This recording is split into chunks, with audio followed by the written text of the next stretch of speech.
Alam mo dati, pag nung dumadaan ako dito, puro talaga basura to, ang babaho talaga. Kasi ever since, ilang presidente na walang nakaisip ng ganito. Abihin man nilang galing sa Cebu ito mga dumalit, okay lang.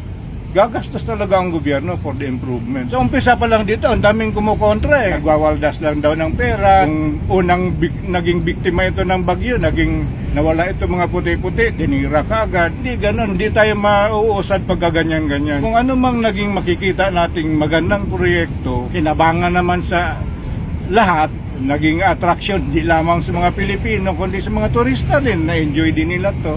Suportahan na lang natin. Atay, maraming salamat po ditong magandang proyektong inumpisahan nyo na mga Tagalusong naging presidente hindi nakaisip nito. Inaantay pang probinsyanong presidente ang gagawa nito. Salamat po Tatay Digong.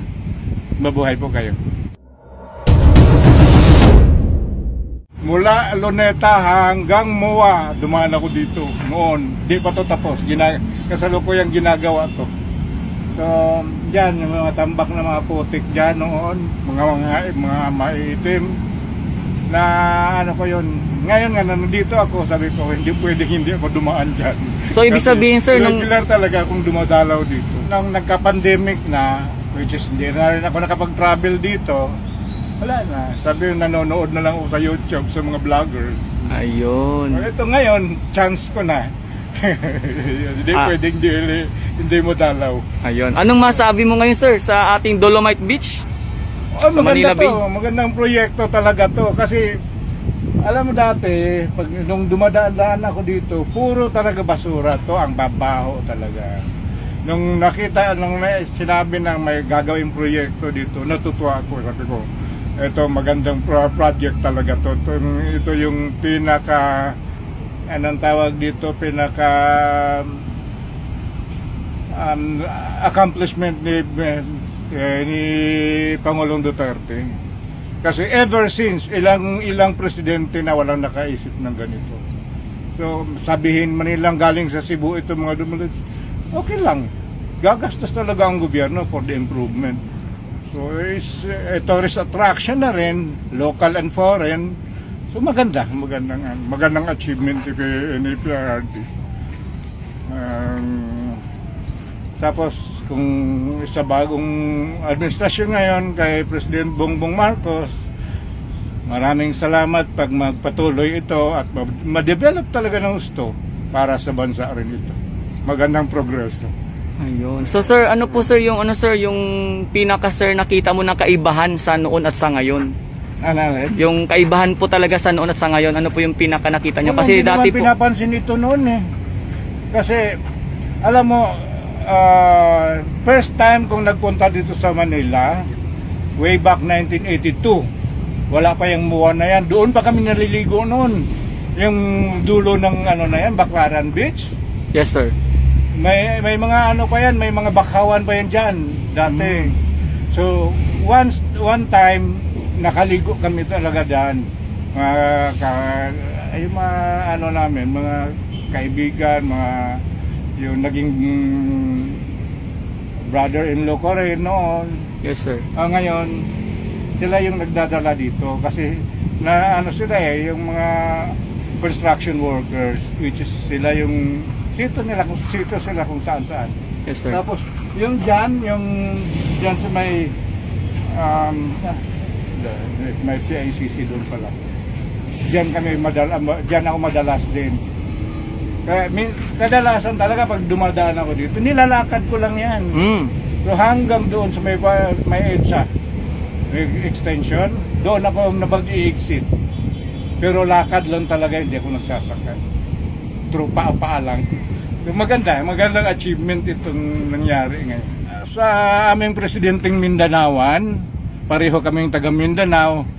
Tatay, maraming salamat po ditong magandang proyektong inumpisahan nyo na mga Tagalusong naging presidente hindi nakaisip nito. So, inaantay pang probinsyanong presidente ang gagawa nito. So, salamat po Tatay Digong. Mabuhay po kayo. Vice President naman Inday Sara, siyempre, ikaw yung tagasunod kay sa ginagawa na ni Tatay Digong. Sana ma-develop pa ito ng gusto with President Bongbong Marcos. Maraming salamat po at sana para sa ikaunlad ng bayang Pilipinas. Mensahe po At sir sa mga sambayan ng Pilipino. mensahe po sir sa mga kababayan natin na minsan po ay nakakalimot pa rin magdisiplina sa kanyang sarili, nagtatapon pa rin ng basura. Iyon, maraming mga yung mga kulay politika na nag-i-issue na ganito. Sa umpisa pa lang dito, ang daming kumukontra eh.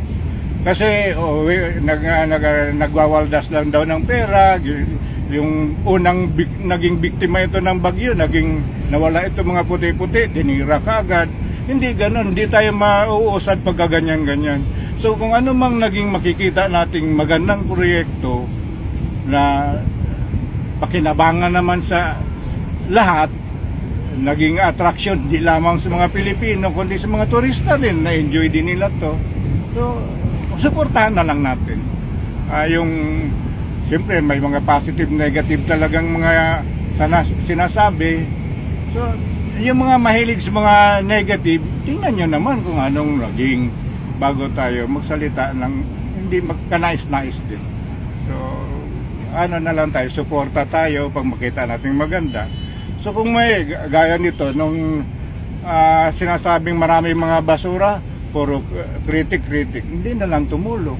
Tama. Kung tumulong tayo, mapabilis ang kalinisan. Ang kalinisan di para masama para sa karamihan. Ito yung kagaganda rin nakakarami sa atin. At yan, dahil nga nagkaroon ng pandemya, ayun, ito, sabi ko noon, nung dito, handa naman akong pumulot ng mga basura dyan kung nandyan lang ako. Okay yun. Yun lang yung tanging paraan makatulong. Katulong tayo sa pamahalaan at saka sa lokal na lokal na komunidad. Tama sir, no? Yun lang. Ayun. Salamat po. So sir, last na lang sir. Meron pa ba kayo sir, mensahe po sa mga medyo, alam nyo na, bumabatikos pa rin dito, no? Sa ating Dolomite Beach, di ba? Hanggang ngayon, mayroon naman talaga, hindi mo maiwasan yun. Sana, mag-try naman silang bumisita dito, yung hindi lang sa bibig, kundi yung titingnan nila bago sila magsalita kung ano man. At ito mga improvement dito, yung mga ginagawa ngayon, walang ibang makinabang dyan, tayo lang din eh. Kumbaga sir, to see is to believe. Oo, to see is to believe. Pero ika nga sa Semana Santa sa Panginoon, kung maniwala ka lang. Yung kay Thomas. Si Thomas. Pero Sir, parang naman to. Sir, parang naluluwa kayo sir habang nagsasalita kayo. Ha? Para kayong naluluwa habang nagsasalita kayo. Para kayong naiiyak. Parang naluluha? Oo, naiiyak. Habang nagsasalita kayo. Naiiyak sir, naiiyak. Naiiyak, Oo. Siyempre, natutuwa akong sa wakas ang asam-asam ko, eto ngayon, nandito ako, personal. Kaya sa tuwa lang yan. Yun, naiyak si sir sa tuwa pala. So akala ko sir parang gumagaral-gal lang kayo, talagang naiyak na pala talaga kayo. Ilang taon? Since 1982. Tapos dito, nagtrabaho ako dito for 20 years yan sa airport. Bago ito yung natandaan mo yung outsourcing ng PAL is ako din. Okay. Outsource. Kaya yan, umuwi ako ng probinsya. Pero yung mga anak ko nandito lang. Ako at saka yung misis ko at saka yung bunso ko, yun lang kami lang nasa probinsya. So dahil nga nagka-pandemic, ngayon lang kami nakadalaw muli, open na naman. Okay na. At least, naumpisahan ko na ngayon uli. Ay. Alright sir. Maraming salamat sir sa iyong... Sa wakas nagkita din tayo na may mga vlogger, tuwang-tuwa ako pag may mga vlogger. Sinusundan ko talaga to lagi. Thank you so much sir. Oo, Thank you so iba't much. mga vlogger, umagat hapon, meron. Natutuwa ako makikita ko siya. Maraming salamat sir.